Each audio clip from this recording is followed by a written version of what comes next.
This is a bond valuation, last chapter of debt markets. This is fourth unit. In bond valuation, we have to find out the intrinsic value of the bond, that is present value of the bond. How to find out the present value of the bond? You have to use the discounting factor, present value factor. You have to divide the future income, all the future incomes with the discounting factor. Divide with the discounting factor, 1 plus percentage of interest and raised to 1. First year you have to divide with the first discounting.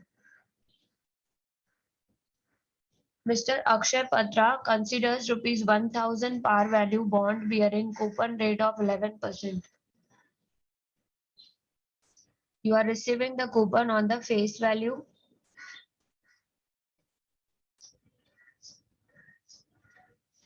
You are getting coupon on the face value. That matures after 5 years. This bond is having a tenure of 5 years.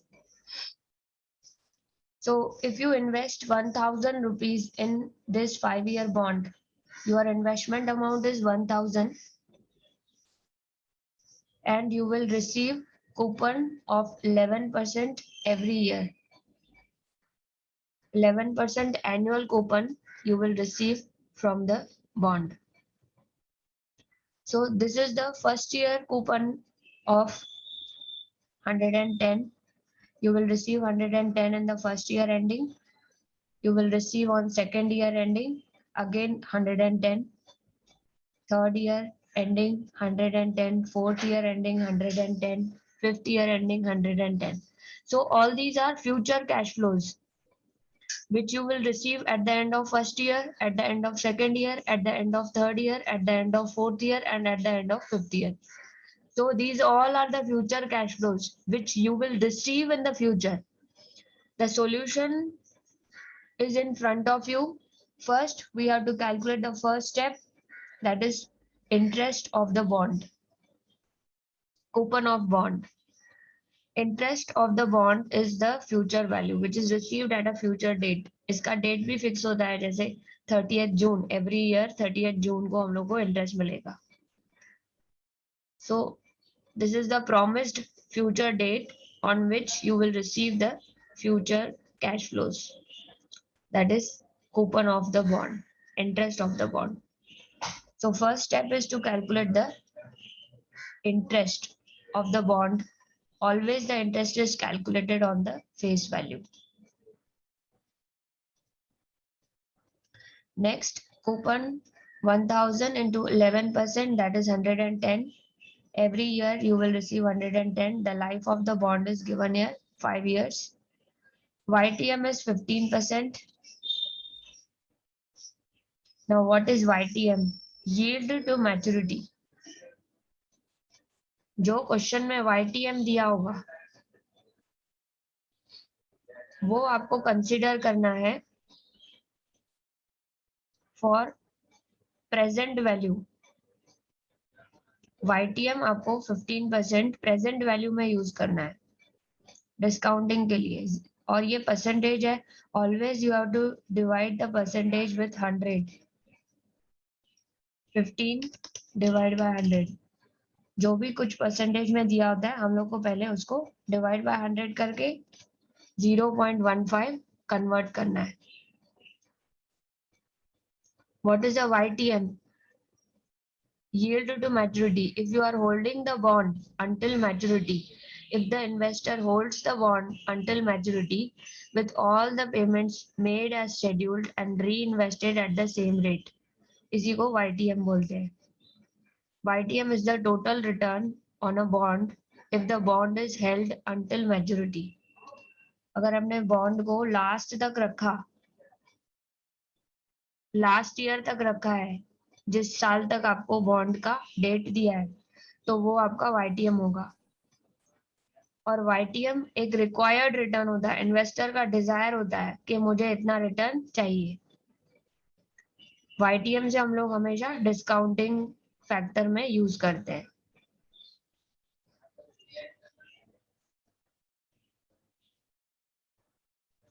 जब हम लोग bond के future values को discount करते हैं तो हम लोग को इंटरेस्ट रेट चाहिए होता है, और यही इंटरेस्ट रेट 15% का हम लोग कंसीडर करते हैं. So YTM is the rate of return investor will receive by holding a bond until maturity.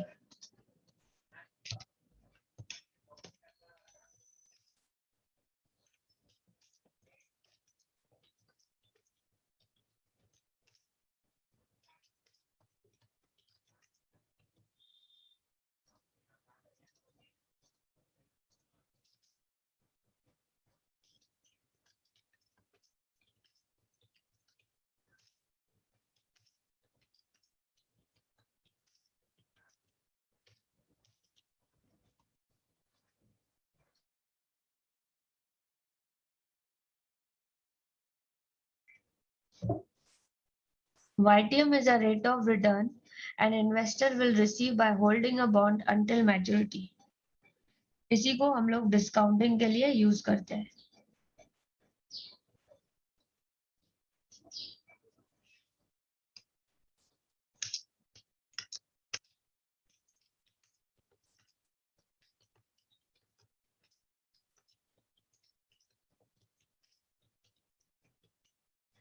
जितने भी फ्यूचर कैश फ्लोज होंगे उसको आप discounting factor 0.15 1 plus are raise to 1. अगर फर्स्ट ईयर का एंडिंग फ्यूचर कैश फ्लो है, first year का future cash flow है, coupon of first year, okay, coupon amount of first year को आप 1 प्लस आर रेज टू 1 से divide करोगे. Second year का कूपन अमाउंट, सेकेंड ईयर का, ये जो सेकेंड ईयर का कूपन अमाउंट है उसको आप 1 प्लस आर रेज टू 2 करोगे. ऐसे ही आप थर्ड ईयर का कूपन अमाउंट लोगे, थर्ड ईयर के कूपन अमाउंट को 1 प्लस आर रेज टू 3 करोगे. उसके बाद coupon amount of fourth year divide by 1 plus are raise to 4. फिर फिफ्थ ईयर में कूपन वापस से आपको मिलेगा, coupon amount of fifth year upon 1 plus are raise to 5. और लास्ट में जो भी आपने इन्वेस्ट किया है अमाउंट, अमाउंट कितना इन्वेस्ट किया है अक्षय पात्रा ने, 1000. ये 1000 आपको रिटर्न मिलेगा 5 इयर्स के बाद. जैसे एफडी में पैसे रखते हैं तो हम लोग को इंटरेस्ट मिलता है, वैसे ही बॉन्ड में हम लोग पैसे इन्वेस्ट करेंगे तो हम लोग को कूपन भी मिलेगा और उसका अमाउंट रीपेमेंट भी होता है. So what is a YTM? YTM is a percentage that is used for discounting the future cash flows. YTM हर एक इन्वेस्टर को निकालना होता है. ठीक है, YTM 15%, ये भी मैं निकालना सिखाऊंगी आगे के लेक्चर्स में. तो प्रेजेंट वैल्यू ऑफ बॉन्ड निकालने को आना चाहिए. ये ही फॉर्मूला यूज करनी है. Coupon amount of first year, coupon amount of second year, first year का फर्स्ट ईयर से डिस्काउंटिंग, सेकेंड ईयर का सेकेंड ईयर से discounting. Okay, so you are getting fixed interest and you are dividing with the discounting factor to find out the present value of bond.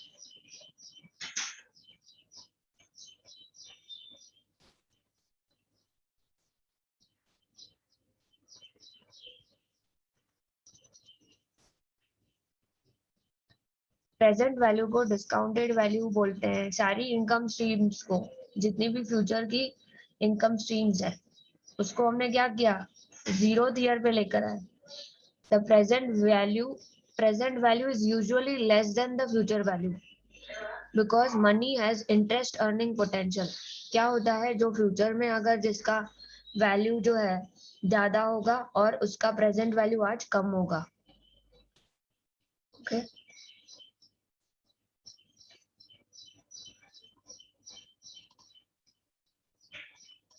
Next, अब normal calculator में कैसे करना है.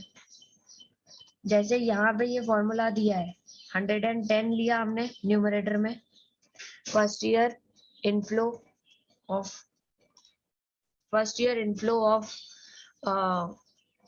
Coupon which you will receive at the end of first year. So this is the future cash flow. 110 is the future cash flow of first year.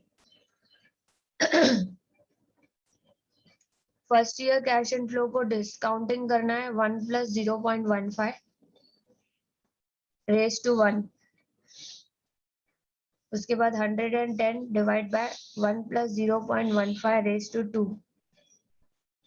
Plus 110 divide by 1.0.15 raise to 3. Okay.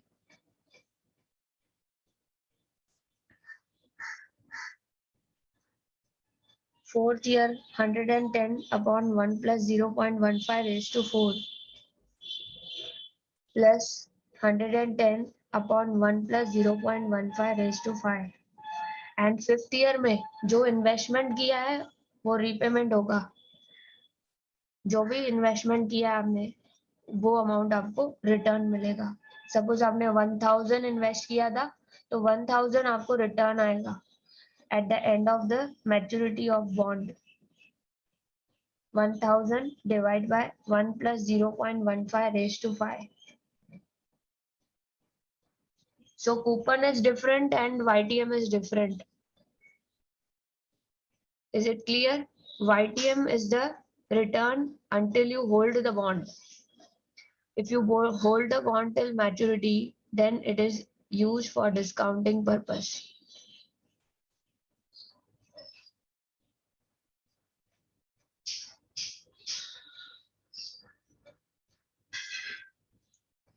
YTM use करने से time value of money current yield से better option यही है. जब आपको life of the bond पता है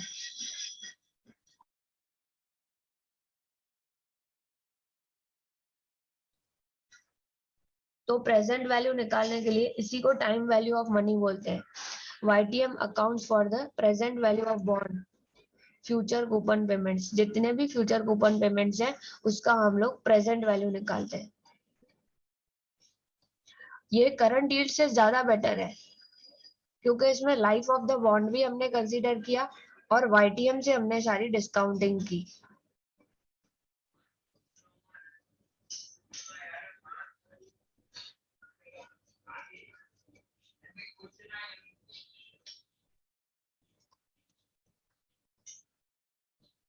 one divide by 1.15 raise to 5.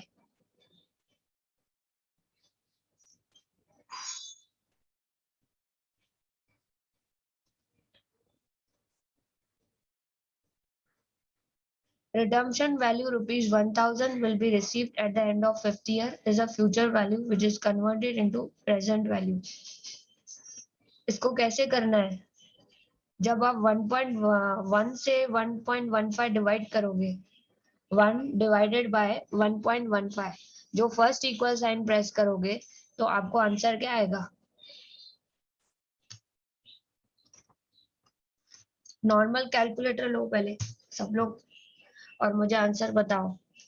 1 divide by 1.15 0.8695 और वापस से इक्वल साइन प्रेस करना है. ये आंसर को इरेज नहीं करना है. कैलसी में ये आंसर आया ना, इसी को इक्वल साइन प्रेस करो तो रेज टू 2 का आंसर आ जाएगा. फिर से आपने इक्वल साइन प्रेस किया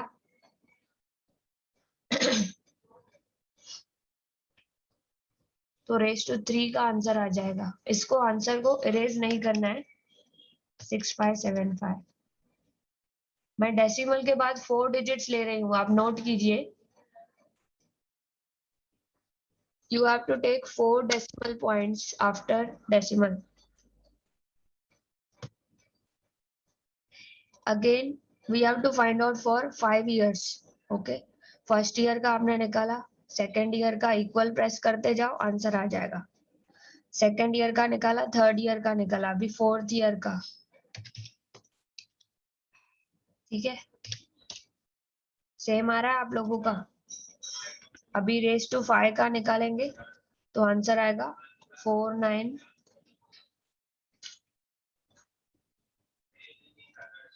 इक्वल साइन प्रेस किया तो मेरा आंसर है 497172 0.4972 717 था आगे तो राउंड ऑफ करके 0.4972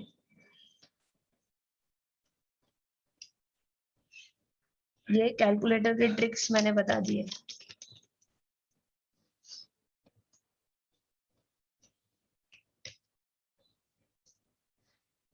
नॉर्मल कैलकुलेटर में जब आप करोगे तो 1 डिवाइड बाय 1.15 करके ये सारे आंसर्स आप निकाल सकते हो, ठीक है।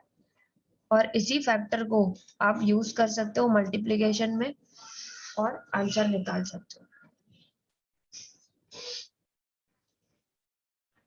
देखो मैंने यहाँ पे टेबल फॉर्म में डाल दिया है। In table format you can put it in this way. आपको कितने कॉलम्स बनाने हैं? Year, future, cash and flow, second column. Third column PV factor, present value factor,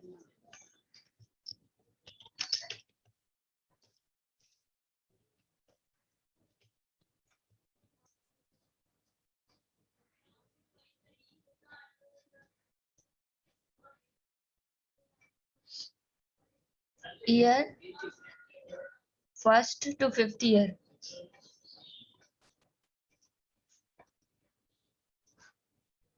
first year to fifth year आपको डालना है। 5 इयर्स का bond है। These are the future coupons which you are going to receive on the bond 110. कैसे आया 110? Face value 1000 into 11%. 11% is coupon of the bond. So you are getting 110 rupees.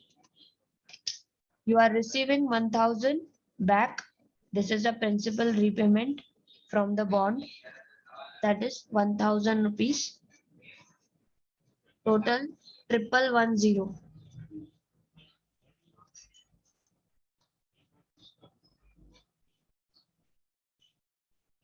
So you are getting coupon in the 5th year ending and also you are getting back principal repayment. And you are using the PV factor 15%. 1 divided by 1.15. This we have already calculated here. 8696 7561 6575 0.5717 and 4972.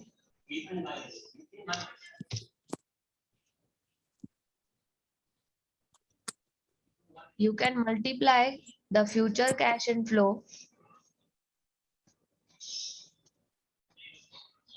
You can multiply the future cash inflow with the PV factor to get the present value of bond.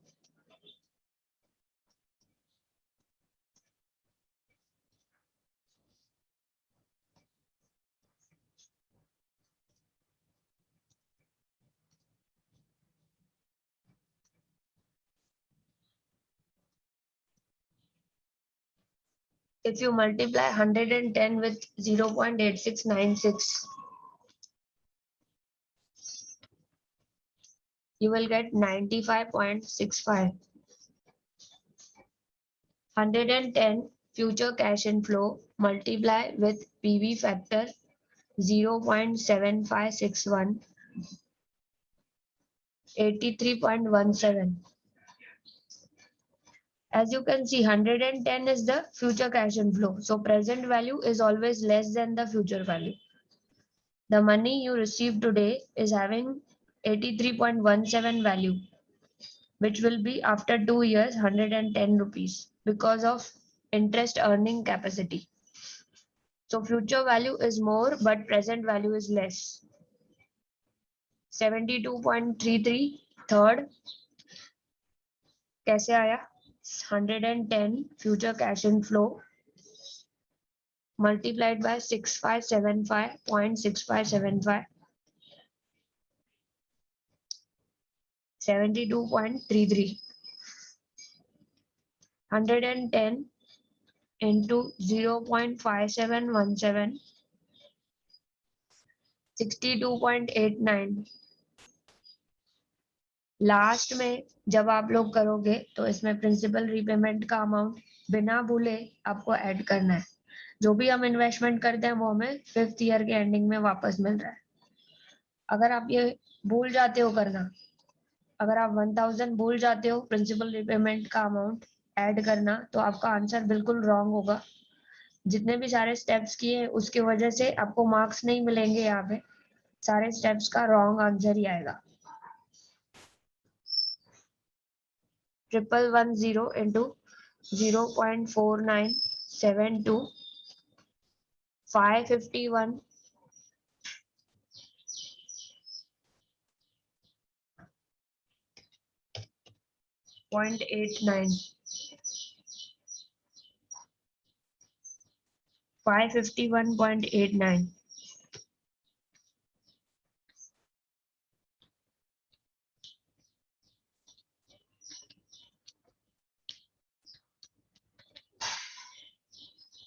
Answer is 865.93. Since the bond price in the market is 870, market price is overpriced, so we will not invest in this bond.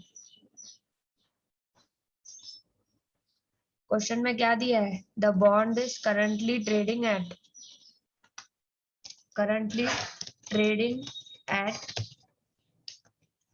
₹870।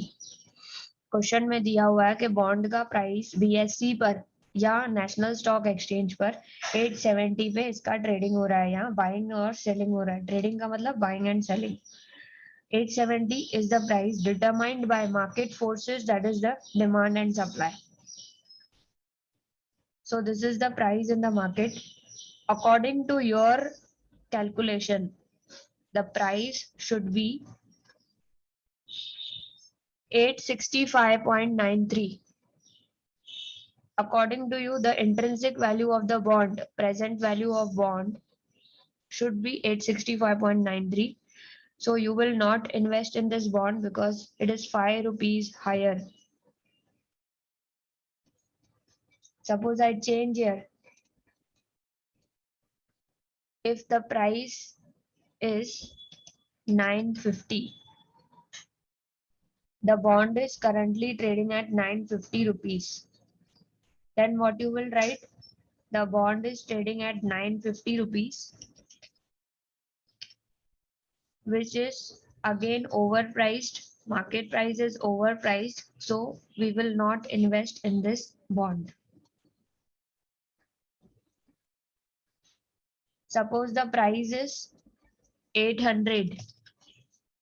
In the market, the price is 800. If I write here 800, the market price is underpriced. आपके हिसाब से इसका price 865 होना चाहिए, लेकिन कम है। जब कम होगा तो आप क्या लिखोगे? Underpriced. Market price is underpriced, so we will invest in this bond.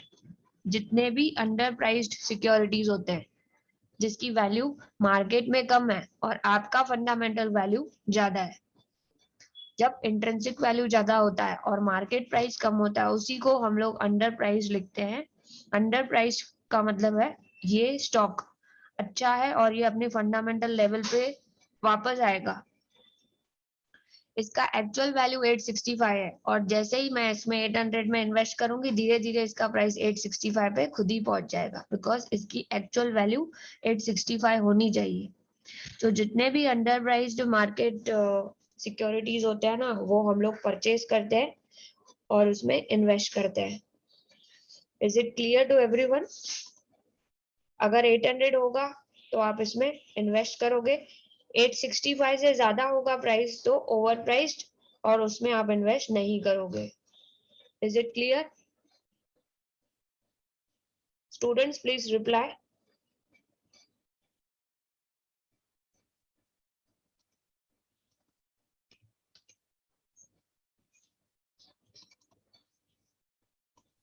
Yes, ma'am.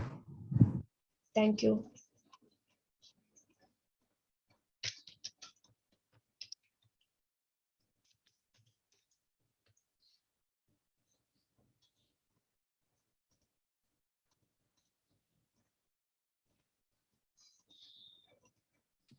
Ma'am yes, पर जो क्वेश्चन में जो प्राइस है और जो हमें सॉल्व करने का जो प्राइस आया, अगर वो सेम आया फिर?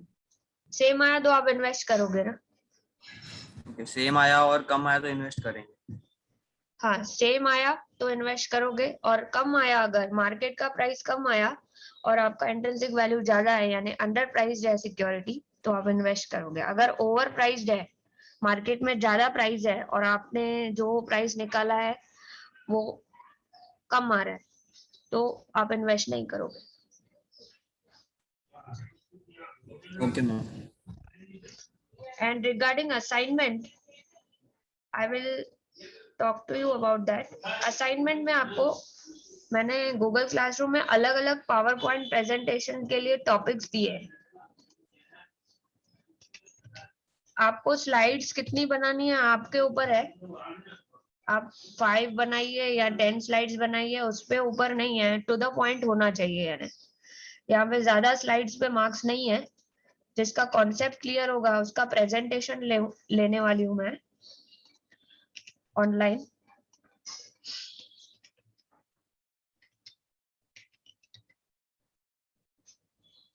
You start making PowerPoint presentation and submit on the Google Classroom.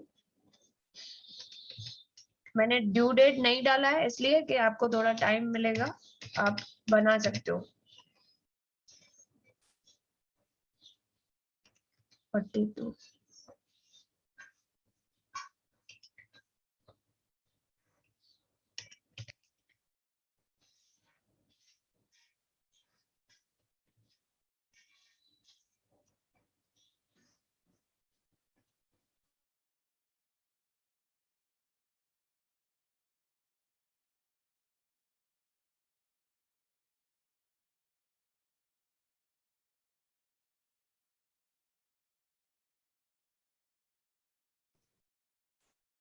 submission in 1 week.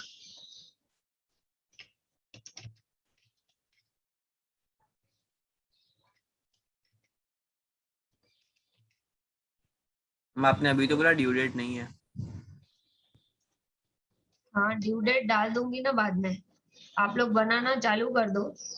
1 week या 1.5 week में आप लोग बना के सबमिट कर दो।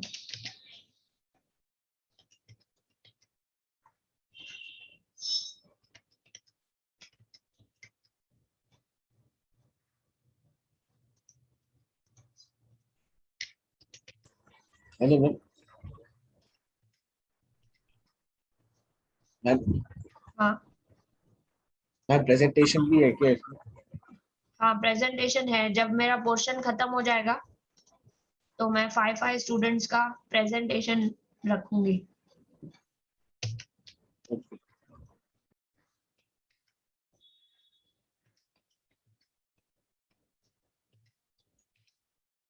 5 marks on PowerPoint presentation and 5 marks on presentation.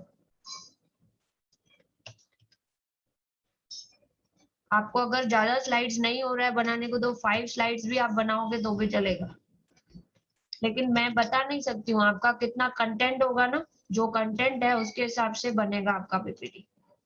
किसी का 10 स्लाइड्स भी बन रहा है तो भी चलेगा। 5 to 10 स्लाइड्स के बीच में आप बना दीजिए और सबमिट कर दीजिए।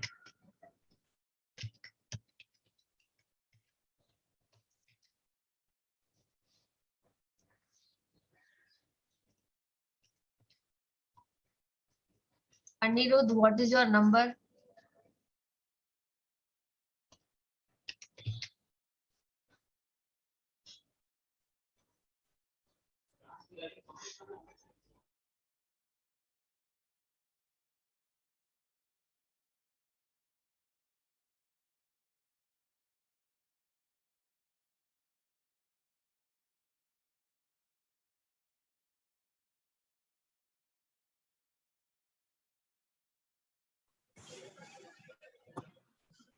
Eighteen ma'am.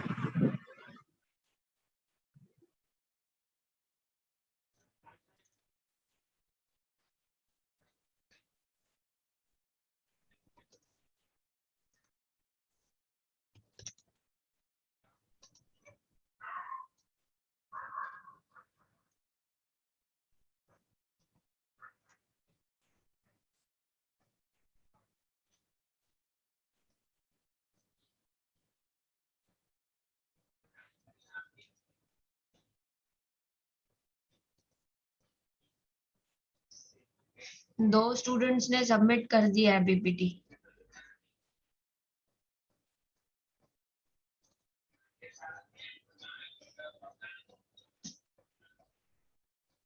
आशुतोष कुमार ने सबमिट किया है।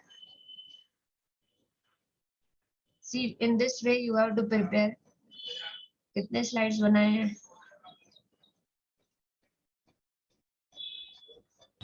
मैम आपने असाइनमेंट अभी दिया है ना? कब का दिया है? अच्छा okay.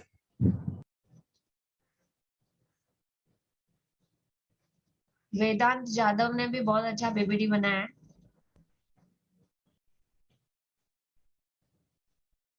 Types of bonds you can see.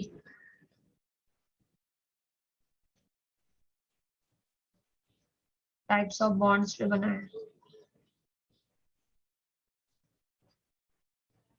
Very nice. आप लोग भी अपना पीपीटी 5 या 10 स्लाइड्स के अंदर अंदर बना के आप सबमिट कर सकते हैं। अब जिसका कंटेंट थोड़ा ज्यादा है तो 10 से 12 स्लाइड्स भी हो गया तो कोई प्रॉब्लम नहीं है। और इसके ऊपर प्रेजेंटेशन डेट्स भी मैं गूगल क्लासरूम में डालती जाऊंगी, रोल नंबर वाइज 1 to 5, फिर 6 to 10, 11 to 15 ऐसे रखेंगे। एक दिन पे हम लोग 5 से ज्यादा नहीं रखेंगे। या अगर ज्यादा टाइम लग रहा है तो 3 जन का होगा, फिर 2 जन का नेक्स्ट डे पे होगा। ठीक है। Thank you for joining.